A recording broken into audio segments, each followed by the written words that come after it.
I think they have gone from doing everything they can to delegitimize gold and silver to making it far more in-your-face overt. Of course, you know that the U.S. just reclassified silver as a critical mineral amongst many others. And the amount of gold and silver that have been brought into the Comex since last November is off the charts. And somewhere in the neighborhood of 200 million, but there are reports that just came out in the Financial Times that said that governments around the world are reporting roughly 1/3 of their official buying, down from about 90% 4 years ago. That's according to the World Gold Council. And then China, which is the world's largest producer and consumer of gold and the second largest of silver, certainly not being transparent how much they own, 10 times they assume more than what they are reporting. And they're also, they just came out and said they're going to limit exports. They're going to tighten silver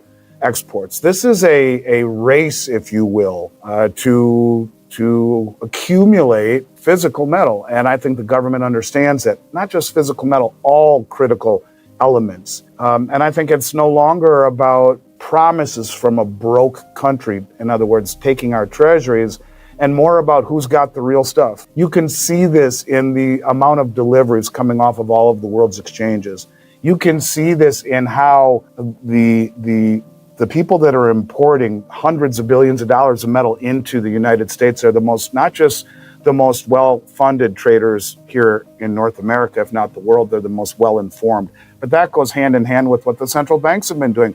The first podcast I did with you years ago, that was probably front and center what we talked about, how the central banks have been buying gold. Here you have and silver and other commodities, that you have the most well-informed traders in the world showing you what they are doing. And it's gotten to the point now where there's no reason hiding it any longer. And in particular, if you do want to debase or devalue the dollar, you do it in raising the price of all of the world's commodities, because we've become too accustomed to measuring the currency against a basket of crap currencies, the dollar index. It's not how you should do it. Dollar is down 8 or 9% against the dollar index, mostly the euro, but it's down 70% against silver, 65 or so percent against gold. And so I think it's come to the point where perhaps they do want to debase the currency. Even mainstream media is talking about it now, that it's not a hidden agenda. To me, what they aren't talking about, everyone says it's to pay down the debt. To me, it's bigger than that. It's to be able to have an inkling of a chance to start to sell your manufacturing to the globe. It would be one of the first steps. Now, you could argue that it's premature to do it before you bring your manufacturing back, but I don't know if there is a plan or a strategy on how you do this. It seems to me that the best way to do it would be to let gold and silver move up organically for a while and then maybe revalue it at some point. But I do think that's what they're doing, and they're in your face with it now by taking these positions in companies like this. There's no question about it. I think you'll see more and more of it. It's never really a great deal when you have the government in private enterprise, but I do think it goes to show the desperation of a country that realizes that these items are critical, and we are way behind the eight ball in accumulating them, in refining them.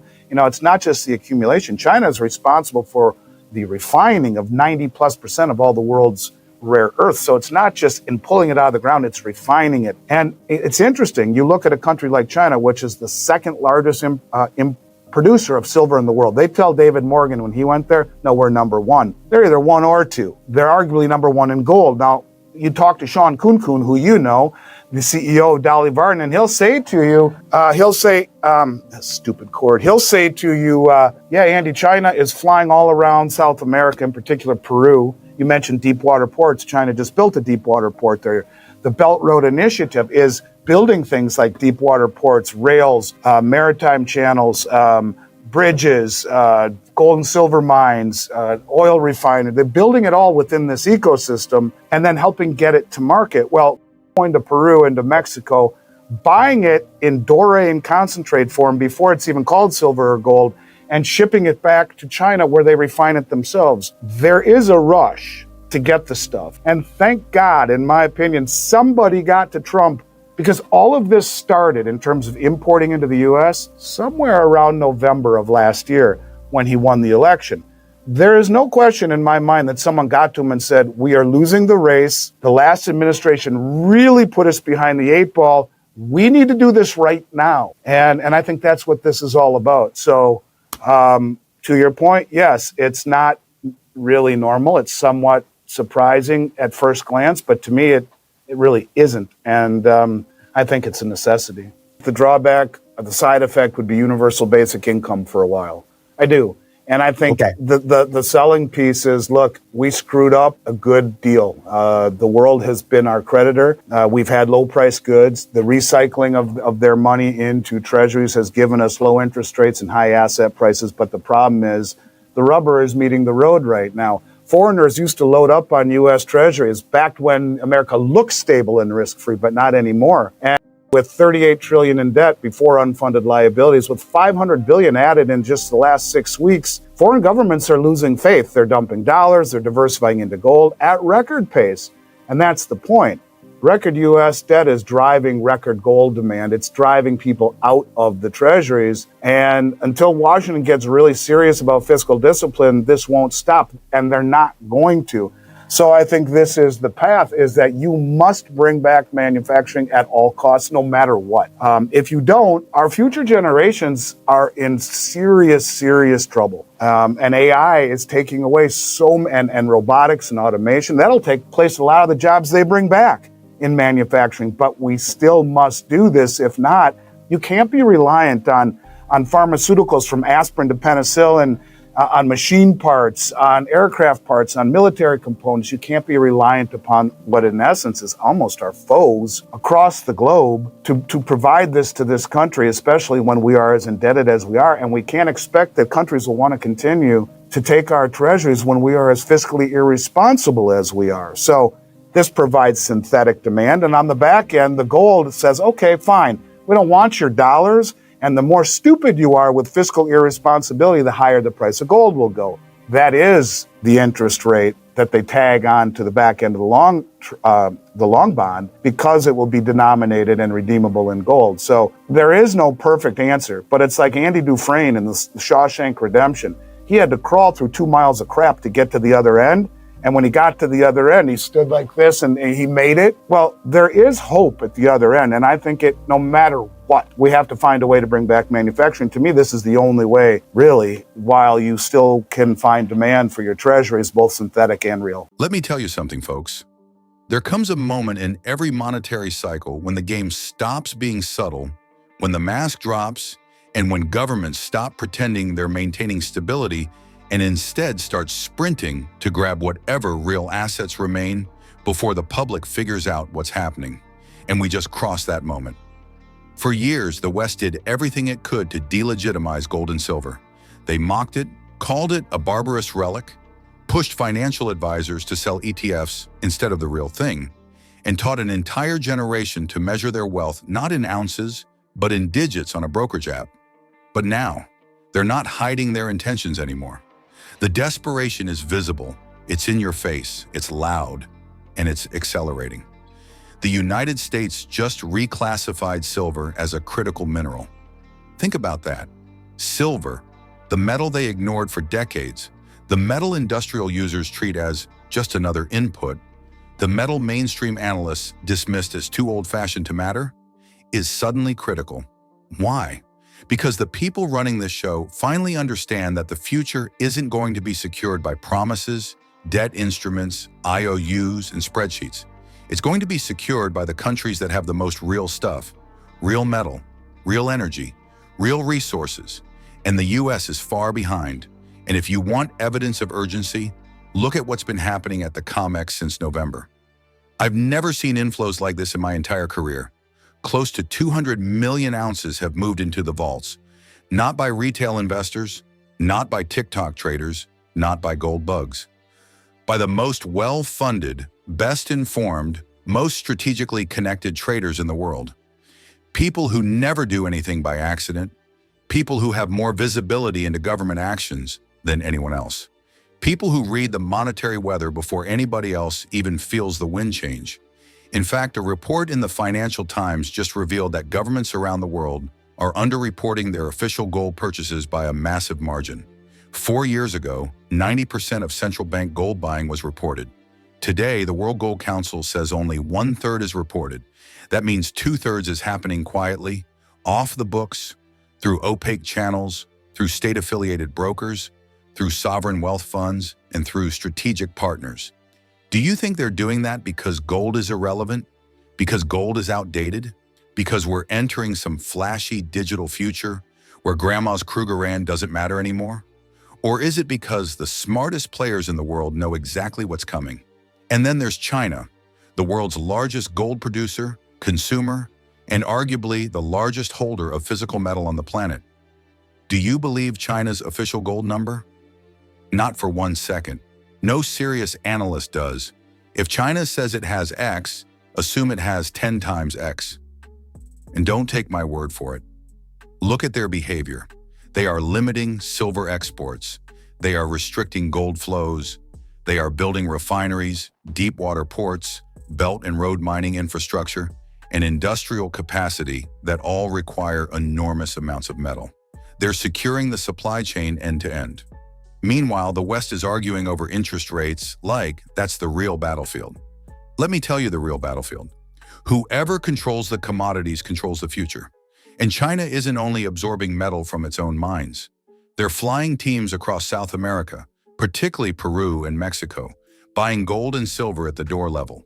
Before it's even refined, before it's even labeled as silver or gold, and shipping it straight back to China to refine themselves. You know what that means? Every ounce they acquire is an ounce the rest of the world will never see again. You want to talk about a race? That's the race, and the US is running it in flip-flops.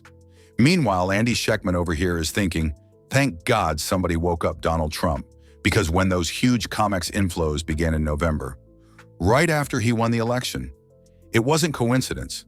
Someone told him, we're losing this race badly. We have no refining, we have no mining, we have no reserves, and China's eating our lunch. And for once, someone listened. I might get nervous. Right. The retail market, when you realize that the mom and pop investor is all in the equity market, largest representation ever, about 55%. They are all in on option purchases, the largest amount of option play ever in the history of the market, and they are all in on margin, the largest margin exposure ever, 1.4 trillion. They are all in at the same time. You see guys like Buffett sitting on 500 billion in cash. You see Bezos selling 6 or 7 billion worth of Amazon. You see the people divesting out of Nvidia and moving to cash. Not a good sign. But what gives me what I think, and you don't hear this anywhere, right? Nowhere. You may hear on Fox News, oh, gold, and you see the ticker, it's probably the top. No, it's not. Because what you are hearing, if you look closely, is something I've never seen before, ever.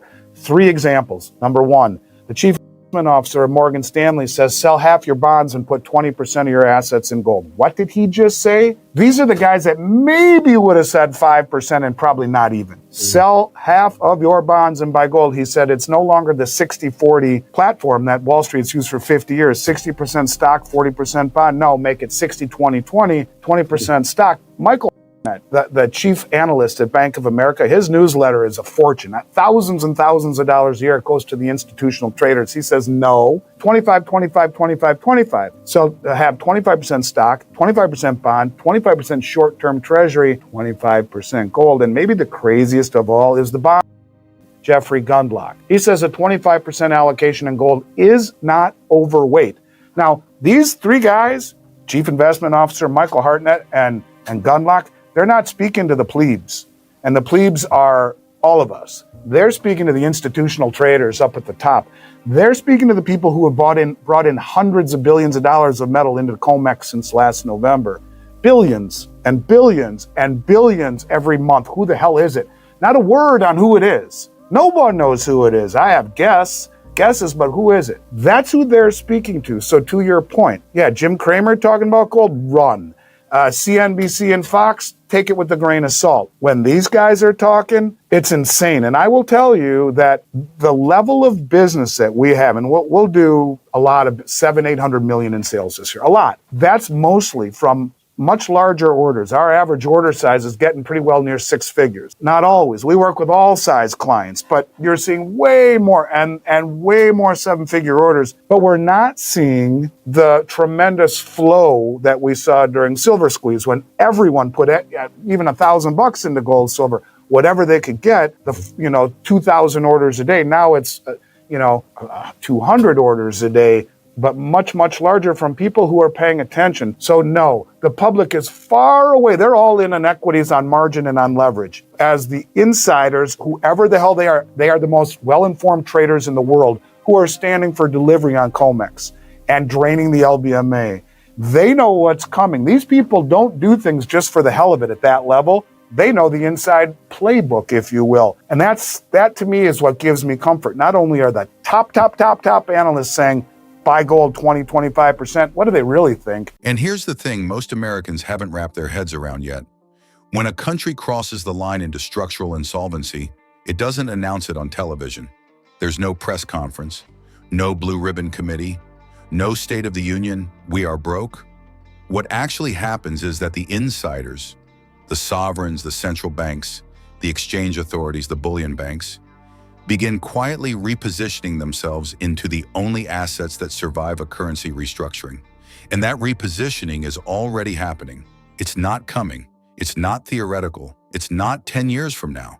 It's happening right now and in broad daylight. Look at the delivery reports. Look at the withdrawals from the LBMA. Look at the accelerating drain of silver from COMEX registered inventories. Look at the record silver export restrictions coming from China. Look at the sudden dramatic shift in physical premiums worldwide. Look at Dubai, where they just displayed a 1,971 kilogram silver bar like it was a national trophy. Because it is. They are building a bimetallic monetary architecture in real time, while most Western analysts still believe silver is just for jewelry and solar panels. If you ever wanted a sign that the monetary world is being rewritten, there it is. Dubai is literally rolling out tokenized silver-backed currency instruments. India is allowing silver to be used as collateral for loans. South Korea, not north-south, is quietly adding silver alongside gold to its reserves. And in the West, 90% of the population thinks silver is something their grandmother used to polish in the dining room cabinet. This is how global power shifts happen. Slowly at first, then all at once. And while the Western public sleeps, the Eastern Hemisphere is positioning itself for a world in which gold and silver are central to trade, settlement, collateral, and national credibility. You know, the same way it used to be for thousands of years before about 1971. And let's talk about 1971 for a second. People say, oh, that's ancient history. Gold no longer backs money. Really? Tell that to the 8,000 tons of gold sitting in the basement of the Federal Reserve. Tell that to China. Tell that to Russia. Tell that to the BRICS nations building settlement networks that bypass the dollar entirely. Tell that to every central bank buying gold at the fastest pace in modern history. Gold didn't stop backing money. Governments just stopped telling you it did. And now the truth is resurfacing. Look, when the US government quietly takes positions in mining companies, when it quietly reclassifies silver as critical, when it quietly stops reporting certain reserve data, when it quietly shifts messaging toward industrial metal importance, that's not random. That's not political noise. That's preparation. And I want people to understand something. There is no restoration of American manufacturing without massive debasement of the dollar. It's impossible. The dollar has been weaponized for decades, used to suppress commodity prices, overvalue U.S. imports, and undercut U.S. manufacturing competitiveness. You cannot bring factories back while your currency is artificially strong. The whole system is built on cheap imports and expensive domestic labor. So how do you fix it? You weaken the dollar.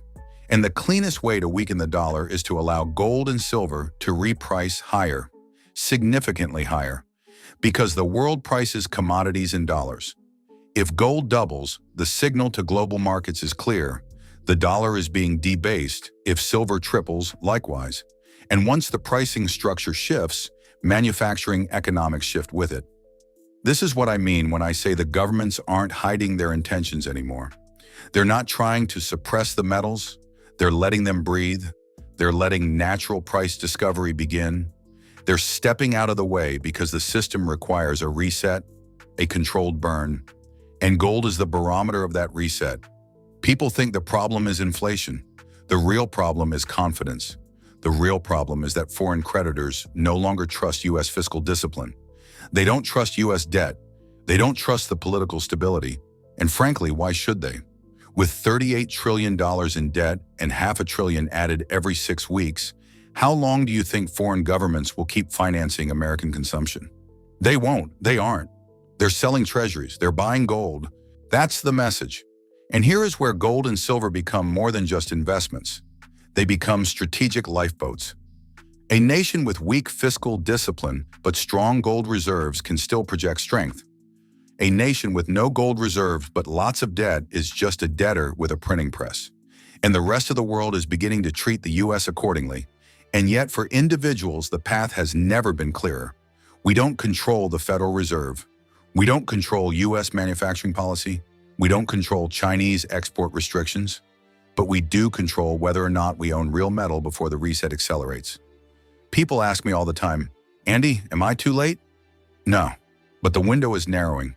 The real supply is vanishing faster than the price action reveals. The dealers know it. The refiners know it. The sovereign buyers know it. And increasingly, the big Wall Street players know it too. I mean, think about this.